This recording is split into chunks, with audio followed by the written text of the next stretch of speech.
चतुर्थ सरसंघ चालक रज्जू भैया ने स्वास्थ्य कारणों से सरसंघ चालक पद से निवृत्त होने की इच्छा व्यक्त की। उस समय हो वे शेषाद्री सरकार्यवाह थे। कहा जाता है कि रज्जू भैया जी की इच्छा थी कि उनके बाद शेषाद्री जी सरसंघ चालक पद की जिम्मेदारी संभालें, परंतु उस समय उनकी भी तबीयत ठीक नहीं थी, इसलिए उन्होंने यह बड़ी जिम्मेदारी विनम्रता से अस्वीकार कर दी। इसके पश्चात सुदर्शन जी दुनिया के सबसे बड़े स्वयंसेवी संगठन के 5वें सरसंघ चालक बने। संघ के 5वें सरसंघ चालक कुप्पाहल्ली सीतारामैया सुदर्शन मूल रूप से कर्नाटक के कुप्पाहल्ली गांव के निवासी थे, जिनका जन्म 18 जून 1931 को छत्तीसगढ़ राज्य के रायपुर में हुआ था। उनके पिता सीतारामैया उस समय के मध्य प्रदेश के वन विभाग में कार्यरत थे। उन्हें 3 भाई और 2 बहनें थीं। केवल 9 वर्ष की उम्र में शाखा में जाना शुरू करने वाले सुदर्शन जी 1954 में पूर्णकालिक प्रचारक बन गए। प्रखर बुद्धिमत्ता के धनी सुदर्शन जी ने इस दौरान जबलपुर विश्वविद्यालय से इंजीनियरिंग की डिग्री प्राप्त की और 2012 में रायपुर में ही अपने अंतिम समय तक लगभग 58 वर्षों तक संघ कार्य में समर्पित रहे। नमस्कार, मैं हूं कणिका और आप देख रहे हैं अवधूत चिंतन। पूर्णकालिक प्रचारक के रूप में कार्य की शुरुआत करने के बाद सरसंघ चालक बनने से पहले उन्होंने कई महत्वपूर्ण जिम्मेदारियां निभाईं। विशेष बात यह थी कि वे संघ के बौद्धिक प्रमुख और शारीरिक प्रमुख दोनों पदों पर कार्य कर चुके थे, जो एक दुर्लभ संयोग है। अनेक वरिष्ठ स्वयंसेवकों ने पूर्वोत्तर भारत में संघ का कार्य बढ़ाया। उसी प्रकार सुदर्शन जी ने भी वर्षों तक उस क्षेत्र में कार्य कर राष्ट्र की मुख्यधारा से जोड़ने का महत्वपूर्ण योगदान दिया। सुदर्शन जी स्वदेशी के कट्टर समर्थक थे। उनका मानना था कि स्वदेशी को अपनाने से रोजगार, विशेषकर महिलाओं के लिए, बढ़ेगा, पर्यावरण के अनुकूल अर्थव्यवस्था विकसित होगी, देश आत्मनिर्भर बनेगा और ग्रामीण क्षेत्र आत्मनिर्भर बनेंगे। वे अपने विचार साहसपूर्वक रखते थे। हिंदुत्व को वे स्पष्ट और आक्रामक भाषा में प्रस्तुत करते थे। उनके कार्यकाल में भाजपा नेतृत्व वाली एनडीए सरकार होने के बावजूद उन्होंने उसकी आलोचना करने में कभी संकोच नहीं किया। राजनीति में नए नेतृत्व को अवसर मिलना चाहिए, इस पर वे अडिग थे। एक इंजीनियर होने के नाते उन्होंने संघ में सामाजिक इंजीनियरिंग के कई प्रयोग किए, जो सफल भी हुए। जातिवाद का विरोध संघ की प्रमुख विशेषता है और सुदर्शन जी ने इस दिशा में उल्लेखनीय कार्य किया। पांचजन्य और ऑर्गेनाइजर जैसे संघ के मुखपत्रों पर उनका विशेष ध्यान था।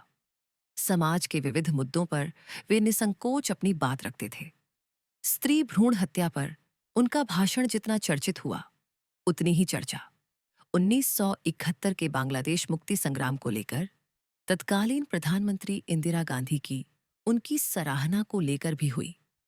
मजेदार बात यह थी कि आपातकाल के पहले दिन उन्हीं इंदिरा गांधी ने उन्हें गिरफ्तार करवाया और वे पूरे 19 महीने जेल में रहे। जीवन, सत्य और ज्ञान के स्वरूप से लेकर पर्यावरण, अंतर्राष्ट्रीय राजनीति और कृषि जैसे लगभग सभी विषयों में उनका गहरा अध्ययन था। वे व्यक्तिगत संबंधों को अत्यंत महत्व देते थे और उन्हें सुदृढ़ करने के लिए विशेष प्रयास करते थे। वे घंटों विशेषज्ञों और विद्वानों से विभिन्न विषयों पर चर्चा करते थे। सुदर्शन जी बहुभाषी थे। वे कन्नड़, बंगाली, असमिया, हिंदी, अंग्रेजी, मराठी, भोजपुरी सहित कई भाषाओं में सहज संवाद कर सकते थे। उनके भाषण विभिन्न भाषाओं में सुनकर श्रोता चकित रह जाते थे। अत्यंत संवेदनशील हृदय के स्वामी सुदर्शन जी जनसंपर्क, कार्यक्रम, चर्चा और व्याख्यान के लिए हमेशा उपलब्ध रहते थे। जितना गहरा उनका हिंदू धर्म का अध्ययन था, उतना ही इस्लाम धर्म का भी था, जिससे कई बार मुस्लिम धर्मगुरु भी उनके सामने निशब्द रह जाते थे। सुदर्शन जी आधुनिक विचारों वाले थे। संघ पर एकनायकी की प्रवृत्ति का जो आरोप विपक्षियों द्वारा लगाया गया था, उसे उन्होंने अपनी कार्यशैली से गलत साबित कर दिया। बैठकों में सभी को अपनी बात कहने की अनुमति थी और असहमति व्यक्त करना भी वे परिपक्वता का प्रतीक मानते थे। उनका मानना था कि इसी प्रकार के मंथन से श्रेष्ठ निर्णय प्राप्त होते हैं। पहले शाखा में प्रतिदिन स्मरण होता था, जिसकी जगह उन्होंने एकात्मता स्तोत्र की शुरुआत की। उन्होंने राष्ट्रीय मुस्लिम एकता मंच की स्थापना की, जिससे मुस्लिम समाज में राष्ट्र प्रेम की भावना को प्रोत्साहन मिला। पंजाब का खालिस्तानी आंदोलन हो या असम में बांग्लादेशी घुसपैठ की समस्या, सुदर्शन जी ने अपने चिंतन द्वारा संघ कार्यकर्ताओं को स्पष्ट दिशा दी, जिससे ये समस्याएं गंभीर रूप लेने से पहले शांत हो सकीं। वे कहते थे, हर केसधारी सिख एक हिंदू है और सभी हिंदू सिखों के 10 गुरुओं और पवित्र गुरुवाणी में आस्था रखते हैं। उनका मानना था कि बांग्लादेश से आने वाले मुस्लिम घुसपैठिए उपद्रवी हैं और उन्हें वापस भेजा जाना चाहिए, लेकिन धार्मिक अत्याचार के कारण भारत आए हिंदू शरणार्थियों को यहां स्थान दिया जाना चाहिए। नरेंद्र मोदी सरकार द्वारा संसद में पारित नागरिकता संशोधन अधिनियम उनकी इसी सोच का परिणाम है, इसमें कोई संदेह नहीं। चाहे पैसा हो या संसाधन, पानी हो या भोजन, किसी भी चीज की बर्बादी के वे सख्त विरोधी थे। खर्चीले विवाह समारोहों को लेकर वे नाराजगी व्यक्त करते थे।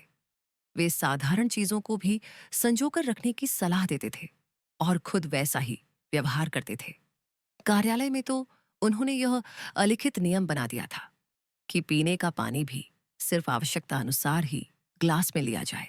जो पहले बाला साहेब देवरस और रज्जू भैया जी के साथ हुआ था, दुर्भाग्य से वही सुदर्शन जी के साथ भी हुआ। 2009 में स्वास्थ्य ठीक न रहने के कारण उन्होंने सरसंघ चालक की जिम्मेदारी मोहन राव भागवत को सौंप दी और 15 सितंबर 2012 को वे अनंत यात्रा पर निकल गए। प्रखर बुद्धिमत्ता वाले भारत माता के इस सपूत ने भावी पीढ़ी के लिए प्रेरणास्पद विचार और स्मृतियां छोड़कर सदा के लिए इस संसार से विदा ली। अगर आपको यह वीडियो पसंद आया हो तो लाइक करें, कमेंट करें, चैनल को सब्सक्राइब करें और बेल आइकन दबाना न भूलें, ताकि आपको हमारे नए वीडियो की सूचना मिलती रहे।